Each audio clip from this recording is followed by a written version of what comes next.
I swear there was a period in time where these movie posters were hanging on every college girl's dorm walls. Then you have black dress, pearls, gloves, and a fancy cigarette holder, which is an instantly recognizable Halloween costume for celebrities and normal people alike. The Blue Box Cafe offers an actual breakfast prefix option at their Fifth Avenue location. All of these things are inextricably linked to the movie Breakfast at Tiffany's. Hi, hello, I'm Kathy, and I love cinema, especially old movies, costume design, and talking about the two. Breakfast at Tiffany's is famous for its fashion and starring actor Audrey Hepburn. However, it's also famous for being racist, aka Mickey Rooney doing yellowface for comedic relief. Spoiler alert, my Letterboxd reviews are way funnier than him in this movie. For context, Flower Drum's Song, which was the first Hollywood production to feature an all-Asian cast, was released in the exact same year. This video is for those who feel uncomfortable watching this movie and steered clear of it because of this portrayal. I'll be recapping the plot for you and skipping over most of Rooney's scenes unless it's absolutely necessary, because his portrayal doesn't add anything to the story, like absolutely nothing. Breakfast at Tiffany's starts off with a shot of a sleepy, empty city street in the early morning.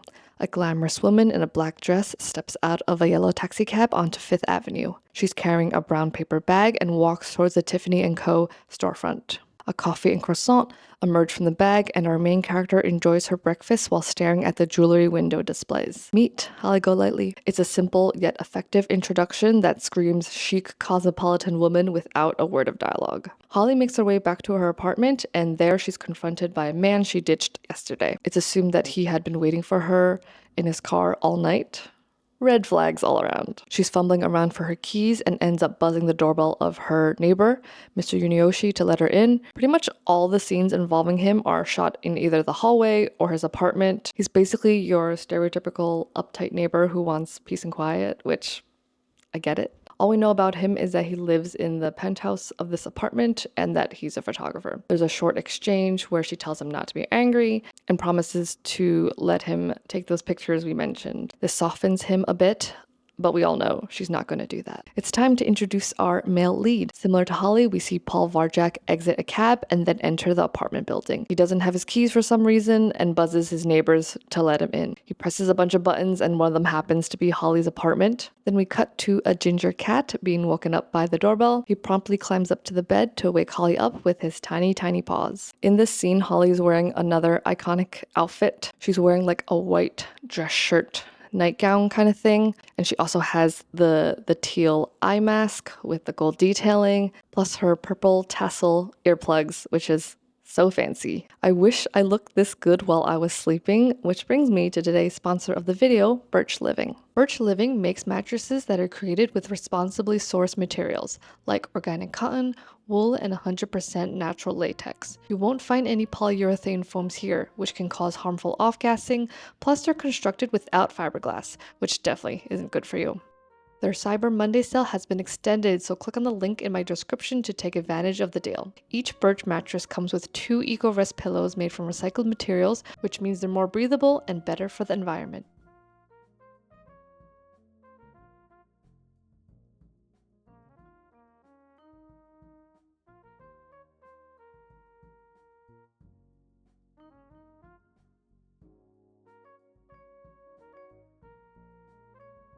In true Holly Golightly fashion, I ordered the Luxe Natural Mattress, which is the fancier version of the original natural mattress. After several weeks of sleeping on this, the 2 strengths of this mattress is how plush it feels and the cooling factor. Natural materials help with that because synthetic materials normally trap heat. Vintage fashion girlies, you know this. The wool also makes it hypoallergenic and allergen/mildew resistant. And finally, my cat really likes it.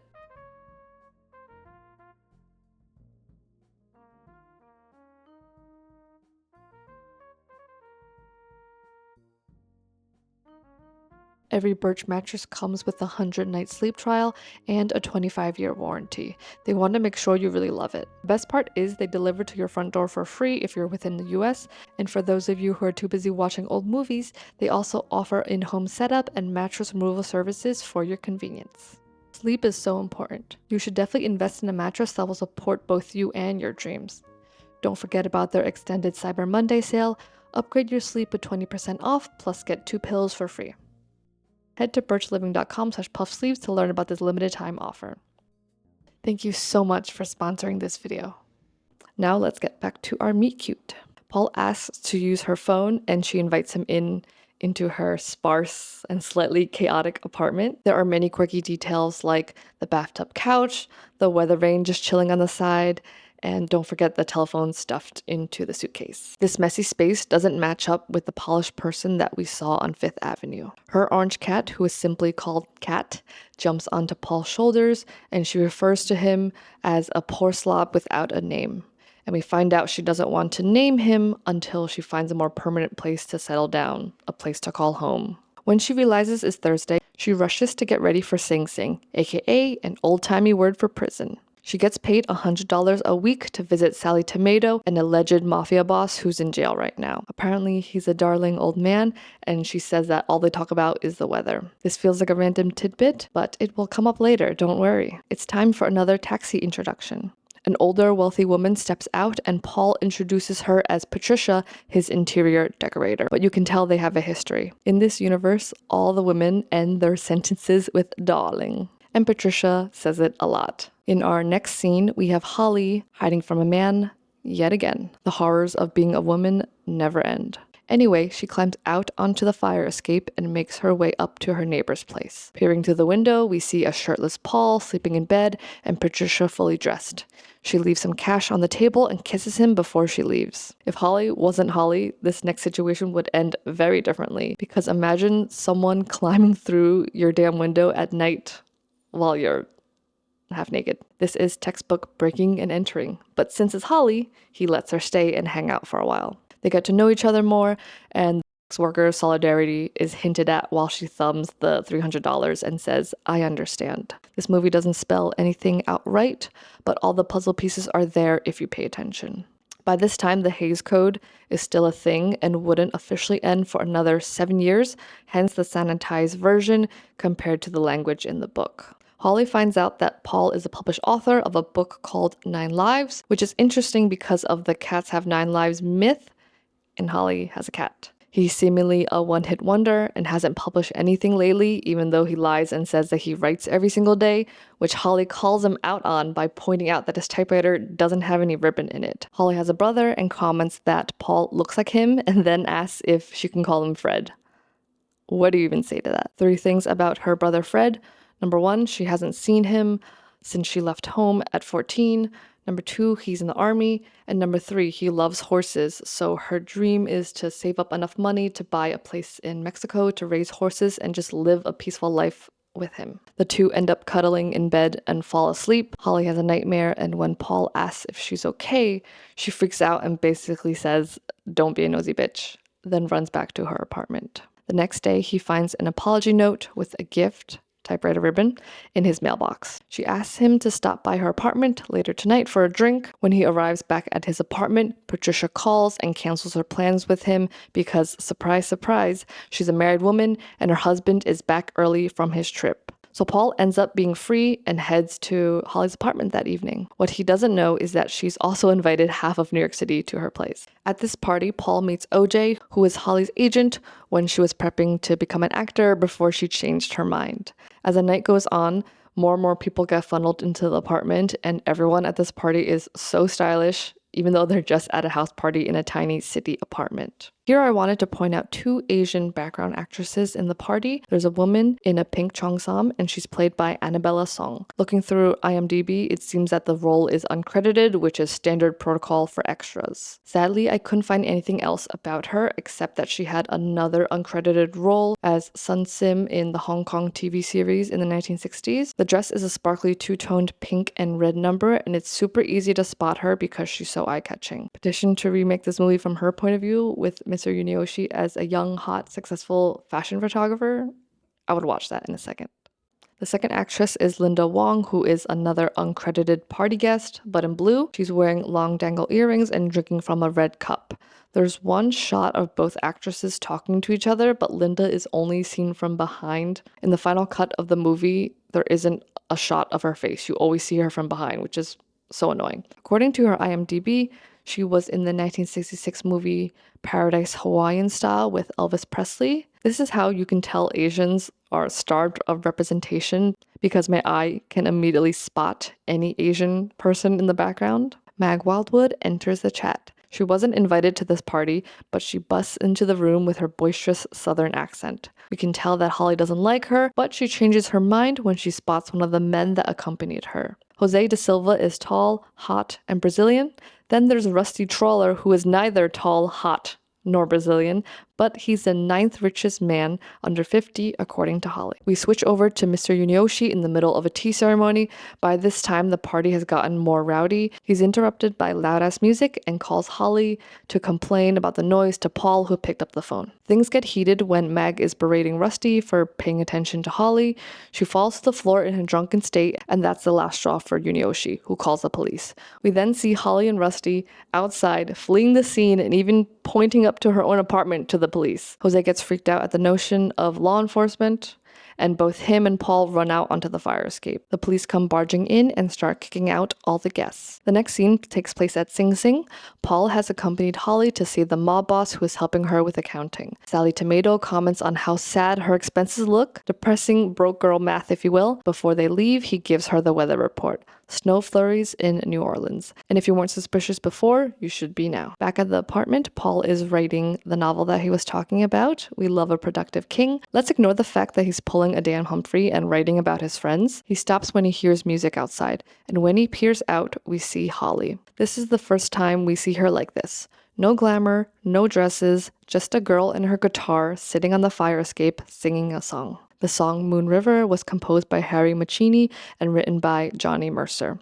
There's a dreamy and nostalgic feeling to it. Apparently, execs wanted to cut this scene, but thankfully they didn't get their way because this is one of the scenes that gives Holly more depth and it gives me chills every time I hear it. We're interrupted by Patricia ringing the doorbell. She's paranoid about a strange man hanging around outside and thinks that it was someone her husband hired to follow her. Paul goes downstairs and leads the man all the way to Central Park, finally confronting him when they reach the benches. The strange man isn't a detective or a hitman. He introduces himself as Dr. Golightly. Then he drops a bomb and reveals that Holly's real name is Lula Mae Barnes. Then he drops another bomb and says that he's her husband, and that he married her when she was 13 years old. Apparently, she got up and left one day. Dr. Golightly has gotten word that Fred will be released from the army soon, and he begs Paul to help him speak to her because he wants her to come back. When the two reunite, Doc picks her up, bridal style, while Paul walks up the stairs sadly. Holly must hate doors or something because she knocks on Paul's window again. She wants him to come down to the bus station with her to see Doc off. This is when she reveals that their marriage was annulled a while ago, and you can see Paul's face light up when he hears this. At the station, Holly breaks the news and says that she's not going back with him to the farm. He tries to persuade her by guilting her about Fred and her ability to support him.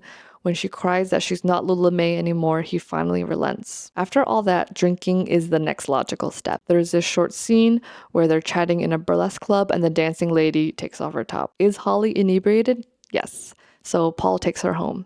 Holly is drunk as a skunk and declares she's going to marry Rusty Trawler. Paul is decidedly very annoyed and they end up fighting. He also cuts her off from any more alcohol, and she doesn't like that. I believe the critical hit was Holly saying, "You should be used to taking money from ladies now," as she's trying to hand him cash for his whiskey. When Paul receives payment for his new story, Holly is the first person he wants to share the news with. On his way to her place, he notices a newspaper on the floor with the headline that Rusty married his fourth wife, who is evidently not Holly. Paul has come to make up and they end up doing a little flirting in her kitchen. They decide to celebrate and Paul remarks that he's never had champagne before breakfast. They decide to spend the day doing things that they've never done before. First stop is Tiffany's. Paul says he'll buy her a gift, but his $10 budget can only get her a silver telephone dialer. For those of you born after the 60s, a dialer looks like this and was used for rotary phones. Luckily, they offer engravings for third-party jewelry, and Paul hands over a ring that he pulled from a Cracker Jack box earlier when he was speaking with Doc. Next up, we're at the New York Public Library searching through the card catalog for Paul's book. Holly urges him to sign it, and the librarian is obviously pissed. The next thing on the to-do list is theft. They head into the 5 and 10 store, and there's this hilarious sequence of them figuring out what they could steal. They end up walking out with a cat and dog mask, high on adrenaline, and running outside like they just robbed a bank. The day ends with them running all the way back home and kissing in the foyer. Now it's Paul's turn to enter Holly's apartment through the fire escape. She's not at home, but he does almost run into Patricia in the hallway. He rushes back upstairs and decides decides to end it with her. He even refuses the $1,000 check she offers to give him and goes to pick up the ring at Tiffany's. Paul is trying to contact Holly, but no one is picking up the phone. This man becomes frantic. He even chases after a girl that he mistakes for Holly. He finally finds her in the library reading a book about South America and promptly kisses her, which in turn freaks her out. She's acting very cold towards him. He says he loves her. She freaks out even more. He follows her when she tries to leave and confesses his love again. She says she's going to marry Jose. Remember, he's the tall, hot Brazilian from the party, because he's rich and in love with her. When Paul comes to the assumption that Holly thinks that he's just like all the other guys, he symbolically gives her the $50 check for the powder room and walks out. Jose and Holly come back from a night out. She's in a pink Givenchy dress and looks fabulous. We get an icy reception from Paul in the hallway. Suddenly, we hear a crash and yelling from her apartment. She's crying, screaming, and throwing things around. Basically me when I'm hangry. Paul assumes it's Jose's fault, but there's a telegram, and that's when we find out that Fred has died. We can assume that a decent chunk of time has passed. Holly's apartment has definitely evolved. There's art on her walls, pillows on her couch, and tablecloth on her table. She's even knitting and practicing Portuguese. Paul stops by, and he's doing great. He has a steady job with published stories in the New Yorker. She tells him she's flying to Rio tomorrow and wanted to say goodbye to him in person. Though there's a red flag. Jose hasn't asked her to marry him, but she's still going. The dinner she was cooking for him explodes and they go out to eat instead. She talks about how she loves New York and you can tell she's going to miss it. The police are waiting for her when they return to the apartment. Holly gets dragged to the station and it's complete chaos. Apparently there was a drug raid linked to who else? Old Sally Tomato. The weather reports were actually code and she inadvertently aided them by sending messages back and forth. Paul calls her agent OJ to help get the $10K bail and lawyer. When they make bail, he comes to pick her up from jail in a taxi. He has all their things, including Kat, and they're on their way to the hotel so she can avoid reporters and just lay low for a while. Holly, who is still under indictment, by the way, is adamant on heading to the airport to fly out to Rio.